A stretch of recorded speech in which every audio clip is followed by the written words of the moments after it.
George. Nice to see you again. We actually connected a couple of years ago for the Northman. Awesome. And you How are you? told, I'm doing great, thank you. And I remember I asked you about your spirit animal since Vikings believe in having an inner spirit animal. And what did I say? You said a wolf. Oh, okay. Just a reminder. But if you change your mind, you can update me now.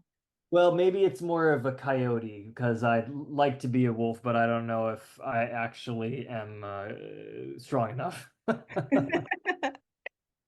Well, now we get to talk about your latest project, your new film, Nosferatu, that was, I think, a gift to a lot of the fans that love these dark horror films for Christmas. Awesome. Thank you. You're welcome.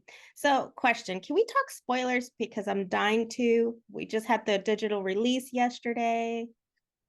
Is that a possibility? And if not, no problem. I like I've been asked n not to, but let's see what you ask and we can sort it out. Okay, so since I watched the film, I've been dying to ask about the Beauty and the Beast feel. And that Uh-huh. moment just made me feel for the vampire and root for him while the whole time I was not liking him. I mean, I think a lot of that is Bill's performance, and I think it is very shocking in in the very because I was dedicated to making Orlok, monstrous and phallic and mask and and demonic and all of these things and not being like a sad introspective vampire. But Bill found the just enough places to show his vulnerability that somehow I too like can, if I'm being like trying to be objective, can feel like sympathy for him. It's very crazy because he's an absolute, true villain.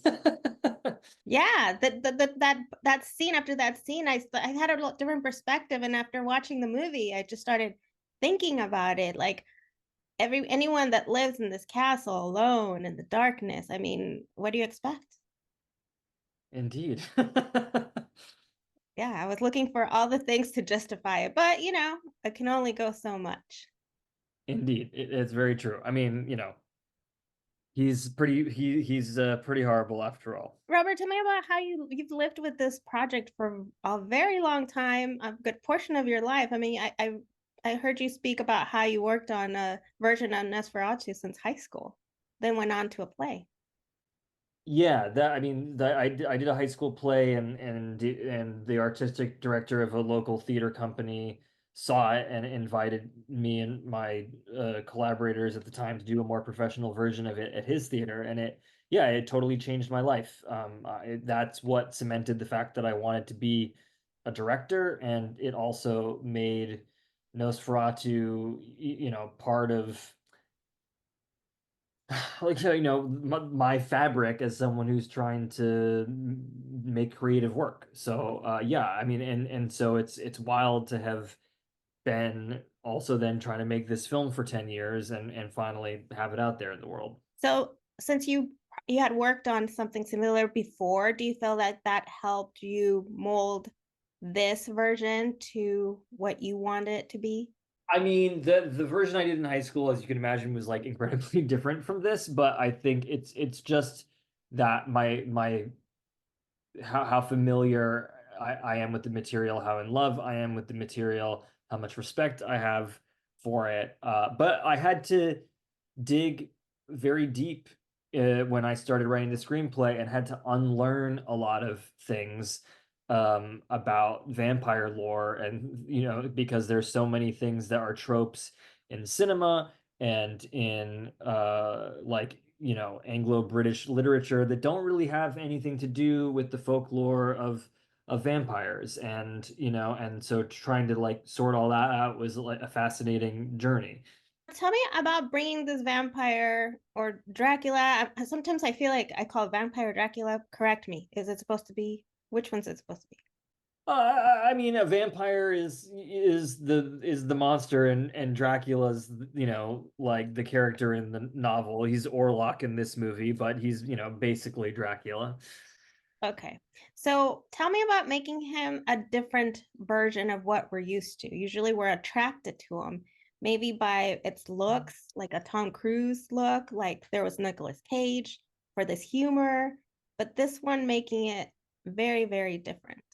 Yeah, I mean in the original 1922 silent film, the vampire is monstrous, and but that look has already been well established, and and the seductive vampire, I think had sort of climaxed with Edward Cullen, and I wanted to go back to something scary because the vampire, needs to be scary, and so I went back to the early folklore, and the Baltic and Slavic folk vampires were not suave, handsome, seductive, pale guys in dinner jackets. They're rotting, nasty, festering corpses. That was exciting to me because I knew it could be scary, but the sexual aspect is also in there. I mean, some of these early folk vampires didn't even drink blood, but like came back to like sleep with their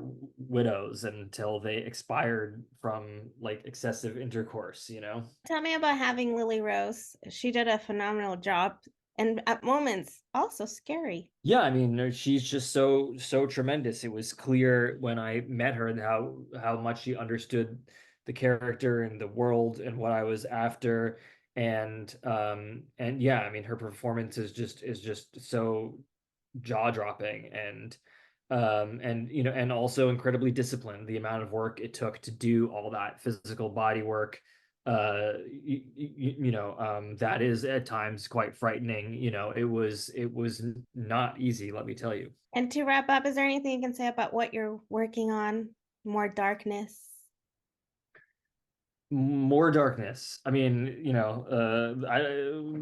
yeah, I don't know if this will be the next thing I make, but I've recently written the darkest thing I've ever written.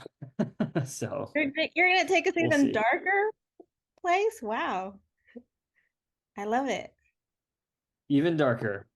Even darker. Well, looking forward to it. Thank you so much, Robert, for your time and congratulations. Till next time.